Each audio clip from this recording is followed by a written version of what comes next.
എന്താ രണ്ടാളും ഒരു ഉടക്ക്? അങ്ങാടി തോറ്റതിന് അമ്മയോടാ. കൂട്ടുകാരല്ലേ? അതാ സഹിക്കുന്നത്.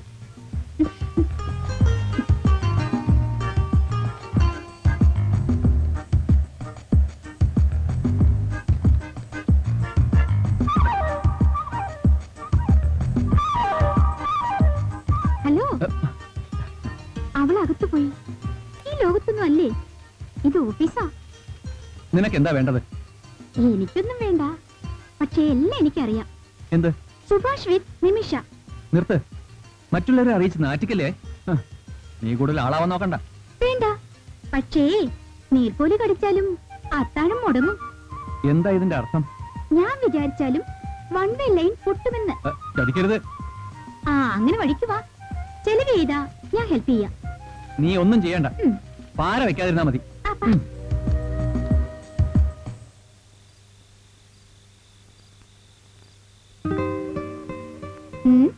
കഴിഞ്ഞില്ലേ നിന്റെ പാരായണം?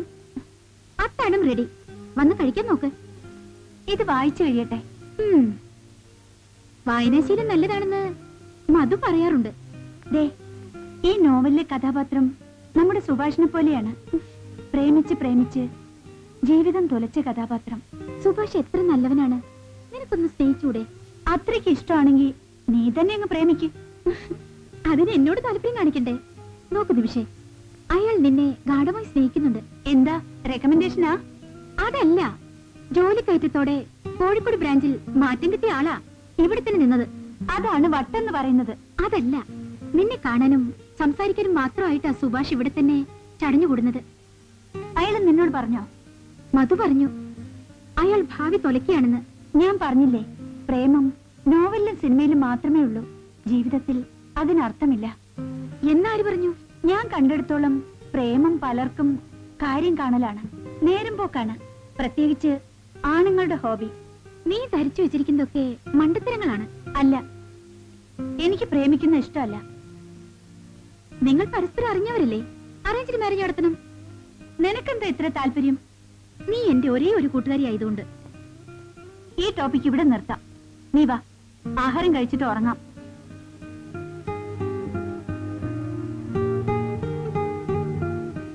ഇങ്ങനൊരു സാധനം.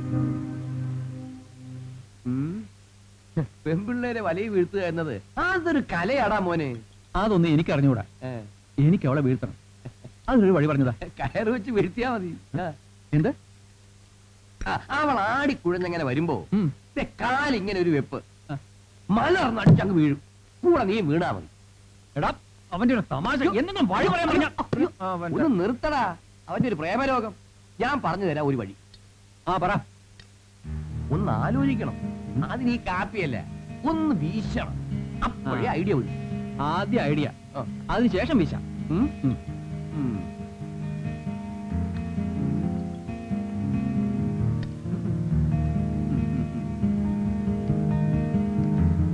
കിട്ടി. എന്താ ഇതാ?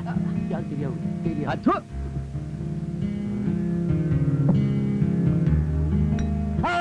കിട്ടിയോ കിട്ടിയോ? അതായത്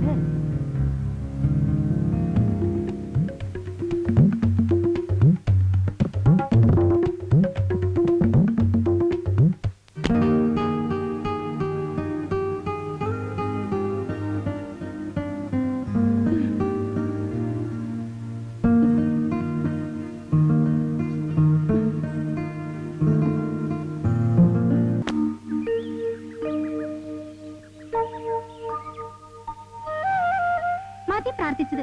ഒത്തിരി പ്രാർത്ഥിച്ചാലേ ദൈവം കൺഫ്യൂഷനിലാവും. നിനക്ക് ഈ ശീലങ്ങളൊന്നുമില്ല, മറ്റുള്ളവരെ സ്വസ്ഥതയോടെ വിടില്ലേ? എന്റെ കാര്യമൊക്കെ ദൈവത്തിനറിയാം. വാ.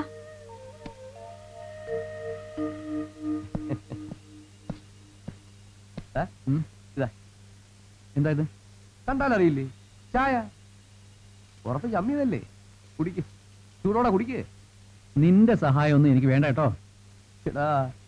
ചമ്മല് മാറിക്കോട്ടെ എന്ന് കരുതി ഒരു നല്ല കാര്യം ചെയ്താ അത് കുറ്റമായോ?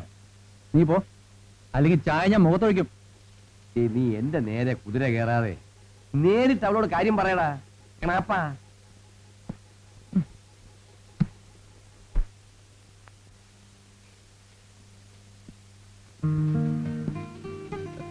നിമിഷേ, കുറെ നാളായി ഞാൻ ഒരു കാര്യം പറയാൻ ശ്രമിക്കുന്നു.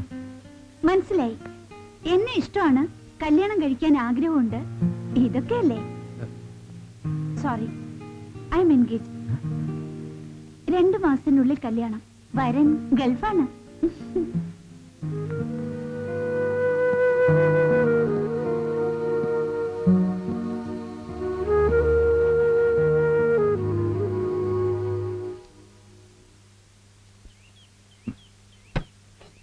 എന്നാ, വിടു വിടു.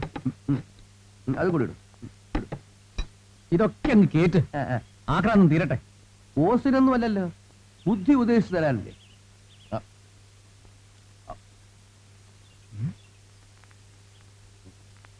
ഇവന്റെ വയറെന്താ ടൈറ്റാനിക് കപ്പലോ? ഭക്ഷണം കഴിച്ചാൽ തൃപ്തിയാവണം, അതാ ഒരു ശരി. ആ ശരി ശരി, വേഗം പറ, എന്താ വഴി? നിമിഷയുടെ എൻഗേജ്മെന്റ് കഴിഞ്ഞെന്നല്ലേ പറഞ്ഞത്? അതെ. അപ്പോ രക്ഷയില്ല മോനെ, വിട്ടുകള. ഇത് പറയാനാണോ ഇത്രയും ചെലവ് ചെയ്യിച്ചത്?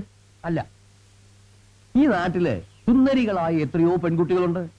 റോഡിലോട്ട് ഇറങ്ങിയാ മതി, പെട്ടച്ചു കയറുന്ന ഇനം. അങ്ങനെ വല്ല നോക്കാം. എടാ എടാ, ഇത് ആളക്കളിയൊക്കെ ഐഡിയ പറയണം.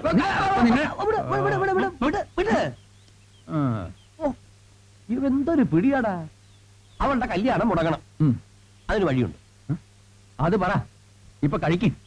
ഇപ്പോഴത്തെ പെൺകുട്ടികൾക്ക് നിന്റെ മാതിരി പഞ്ചാരയൊന്നും പിടിക്കില്ല, ഉത്തേജനം വേണം. എന്താ അത്? തൊടലും പിടിക്കലും വലിക്കലും അങ്ങനെയൊക്കെ ചെയ്യുന്നതാ ഇപ്പോഴത്തെ പെൺകുട്ടികൾക്ക് ഇഷ്ടം. അത് ചീപ്പല്ലേ? പുറമേ എതിർപ്പ് കാണിച്ചാലും അതാ അവള് മാർക്ക് ഇഷ്ടം. നീ ഒന്ന് ട്രൈ ചെയ്ത് നോക്കടാ, സംഗതി ക്ലീൻ.